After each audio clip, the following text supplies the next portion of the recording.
Hey everyone, welcome back to my channel. I'm James English, and in this video I'm going to be talking to you about something that happened yesterday in one of my classes.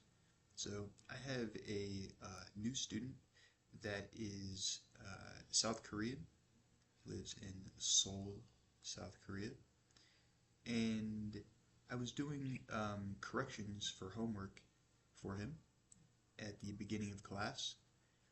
And one of the words that we learned in the previous class was the word cogent. The word cogent means convincing or believable by virtue of forcible, clear, or incisive presentation, telling.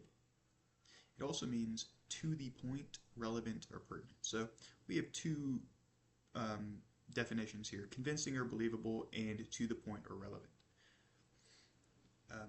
So, with that being said, he tried to, or he did write a sentence using the word incogent. Now, before we look at incogent, let's look at the in prefix. It actually has several meanings. One of these meanings is in or into, like in inject or influx. It can mean on. We don't have a example here. And then not or un, for example, insane. So with that being said, if cogent, see if we can get rid of this add here. If cogent means convincing or believable or to the point or relevant, then it seems like it would mean not convincing, not believable, not to the point, or not relevant. And this seems like a very valid word. But let's take a look a step further here.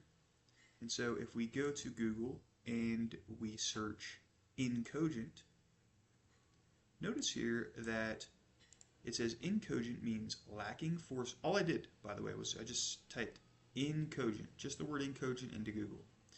Incogent means lacking forcefulness, coherence, or persuasiveness. It can also mean not cogent or not adapted to convince, right? Just like we mentioned, like not believable or not convincible. Some similar words to cogent include uncogent, incogitable, incogitive. I'm not sure how to say those words. Regardless, the very first search that we did here, just searching the word incogent, would lead us to believe that this is a word. Now, if we look at some websites here, we also have incogent here, not cogent, not adapted to convince, just like the previous definition.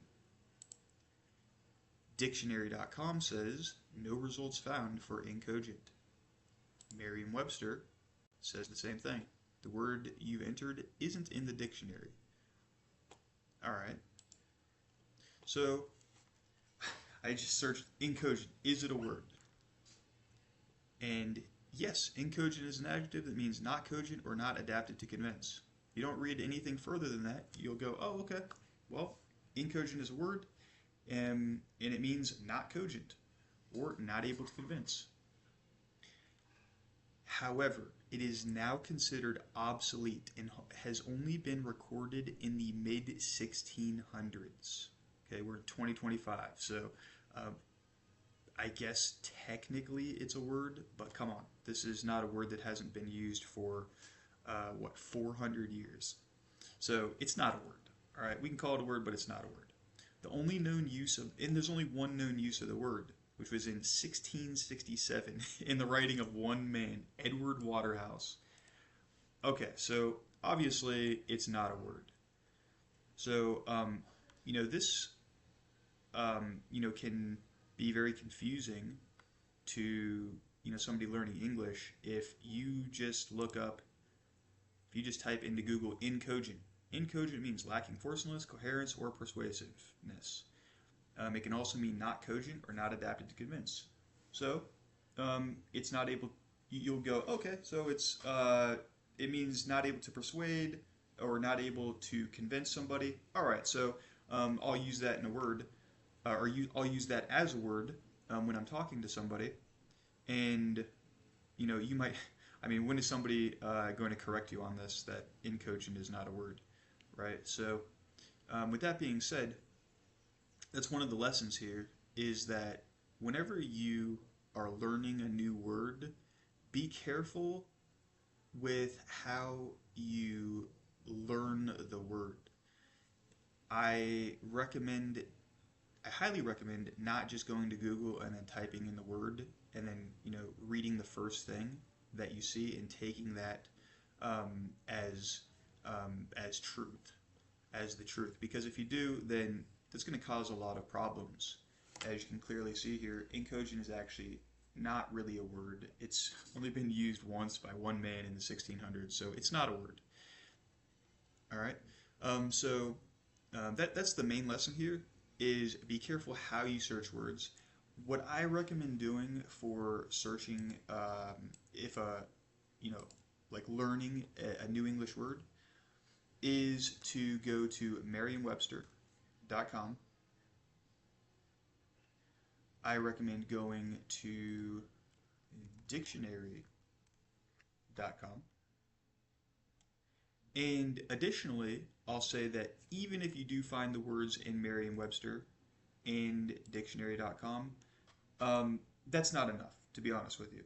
I know it does seem like it should be, but just finding a word in the dictionary does not mean that it is a word that you should be using, because there are further problems that arise where dictionaries have the words, but people don't use them. And it's hard to understand if the word is informal or if it's formal, how often it is used, etc. So a method that I really encourage you to use for learning new vocabulary, besides dictionary and Merriam-Webster, is to couple that with asking a native English speaker, preferably a tutor, or using AI. So if we go to, let's say, ChatGPT, and then we search, is cogent a word, and is incogent a word in American English. Remember, it's important to differentiate the type of English that you're learning. So, say in American English. Also, is it formal or informal?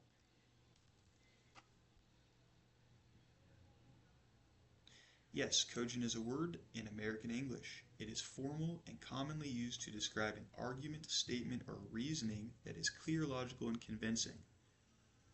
For example, she presented a cogent argument in favor of the proposal.